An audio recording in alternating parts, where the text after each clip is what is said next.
آخری درجے کی کوشش کرتا ہے، یہ ایسا بادشاہ ہے اللہ۔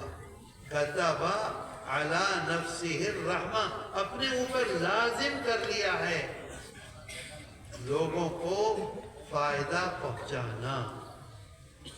میرے دوستو، ہم یہ سمجھتے ہیں اللہ ہم سے ناراض ہے، نہیں۔ دوسری جگہ قرآن میں کہتا ہے اللہ کتب ربکم علی نفسہ الرحمہ، تمہارے رب نے، تمہارے بادشاہ نے، تمہارے مالک نے اپنے اوپر لازم کر لیا ہے تمہیں فائدہ پہنچانا، تمہارے ساتھ مہربانی کا معاملہ کرنا، تمہیں ہر طرح سے کامیاب کرنا، اس دنیا میں بھی اور آخرت میں۔ افسوس کیا ہے؟ افسوس یہ ہے کہ اللہ کے محبوب ہیں ہمارے آقا حضرت محمد صلی اللہ علیہ وسلم، اور جس طرح سے آپ نے حکم فرمایا ہے اس طرح سے اپنی زندگی کو نہیں گزارتے، جس کا نتیجہ یہ ہے کہ ہمارا مالک ہم سے ناراض ہو گیا۔ اس بات کو یاد رکھیے۔ بات آتی ہے سمجھ میں؟ جی بتاؤ، آتی ہے سمجھ میں؟ ہمارا کوئی کام ایسا ہے جو اللہ کے رسول صلی اللہ علیہ وسلم نے کیا ہو اور ہم کوشش کرتے ہوں کہ اسی طرح سے ہم اپنا کام کریں؟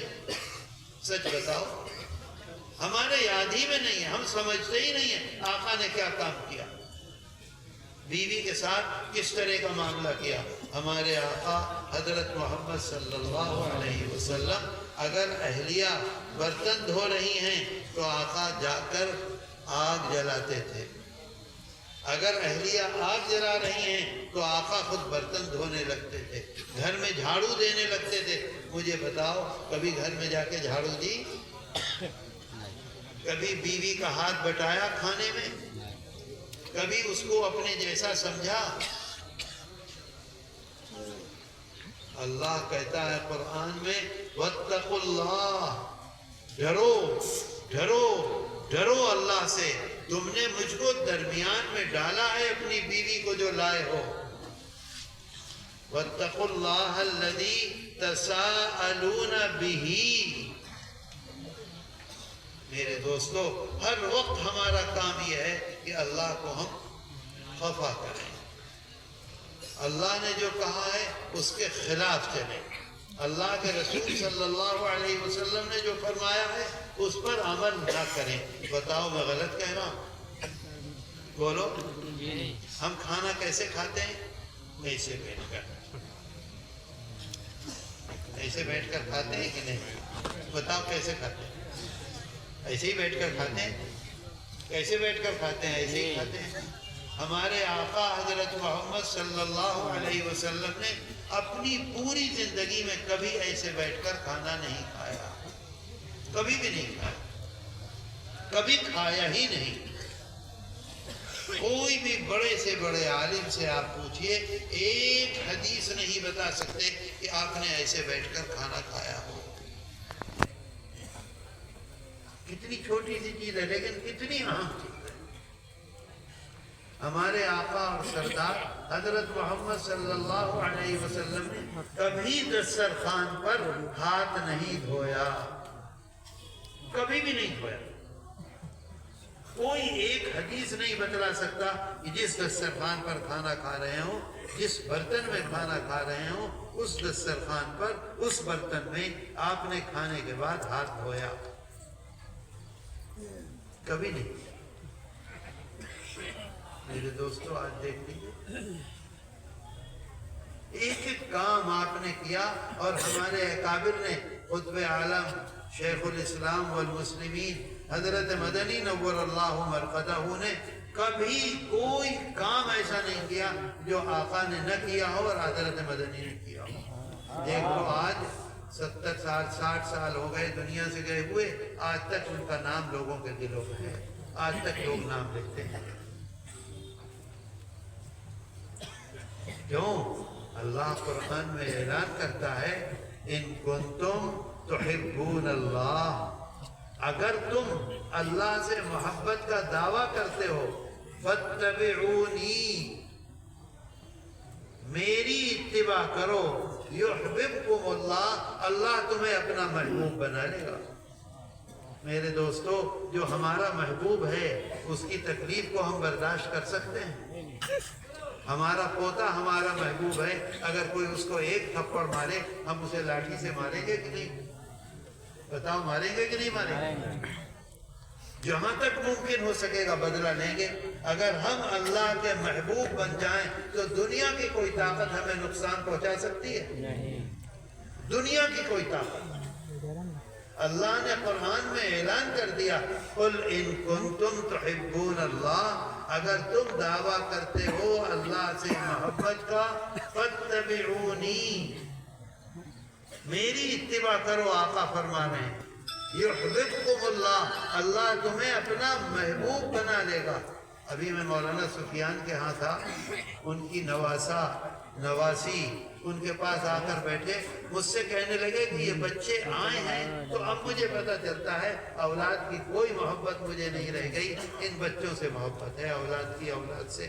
ہر بوڑھے آدمی سے پوچھئے، دیکھیے کیسی محبت ہے۔ اللہ اعلان کرتا ہے یحببکم اللہ، آگے اعلان کرتا ہے یغفر لکم ذنوبکم، تمہارے سارے گناہ میں معاف کر دوں گا۔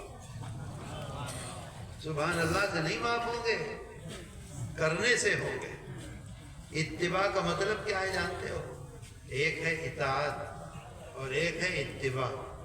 جو میں نے پہلے آیت پڑھی اس میں اللہ کہہ رہا ہے اطاعت کرو اپنے رسول کی، اس آیت میں کہتا ہے اتباع کرو، فَاتَّبِعُونِي۔ اطاعت کا مطلب یہ ہے کہ ہم اس مدرسے میں پڑھاتے ہیں 6 گھنٹے، 6 گھنٹے ہم مدرسے میں آئے، ہم نے پڑھایا، 6 گھنٹے کے بعد پورے 6 گھنٹے ہم نے محنت سے پڑھایا، اور 6 گھنٹے کے بعد ہم چلے گئے، اب ہم آزاد ہیں، چاہے ہم بازار میں جائیں، چاہے اپنے گھر میں جائیں، چاہے کسی رشتہ دار سے ملنے کے لیے جائیں، چاہے اپنے کھیت میں جائیں، چاہے اپنے اس میں تالاب میں جائیں، جو چاہیں کریں، آزاد ہیں کہ نہیں؟ اور دوسری بات ہے اتباع، نقش قدم۔ اتباع کا مطلب یہ ہے کہ کوئی کام ایسا مت کرو جو آقا کے خلاف ہو۔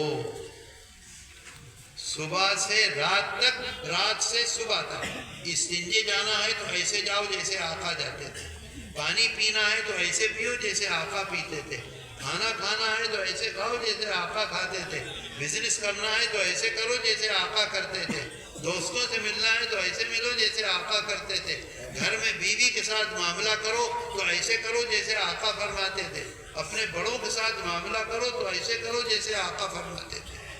پوری زندگی اتباع، نقش قدم، جہاں آپ نے قدم رکھا، جس طرح سے قدم رکھا اسی طرح سے قدم رکھو، دنیا کی کوئی طاقت نقصان نہیں پہنچا سکتی، پوری دنیا تابع ہو جائے گی۔ اللہ نے قرآن میں اعلان کر دیا، شرط یہ ہے کہ اتباع کرو۔ میرے دوستو بتاؤ، اب انہوں نے جبہائی لی ایسے منہ کھول کے، آقا نے فرمایا جب جبہائی آئے فوراً الٹا ہاتھ، فوراً فرمایا الٹا ہاتھ رکھو۔ آج میڈیکل سائنس یہ کہتی ہے اگر آپ ہاتھ رکھیں گے تو آپ کو اتنا بڑا فائدہ ہوگا، کسی وقت جبہائی میں آپ کا منہ کھلا ایسے تو ایسے ہی کھلا رہ جائے گا، پھر کوئی طاقت اسے ایسے ملا نہیں سکتی، اور اگر آپ ہاتھ رکھتے رہیں گے تو کبھی یہ بیماری نہیں آئے گی آپ کو۔ ایک ایک چیز آپ نے بتلائی ہے، وضو کرو کلی کیسے کرو۔ آج ہم وضو کرتے ہیں تالاب میں جا کے، مجھے بتاؤ کوئی ایک مستحب پر عمل ہوتا ہے؟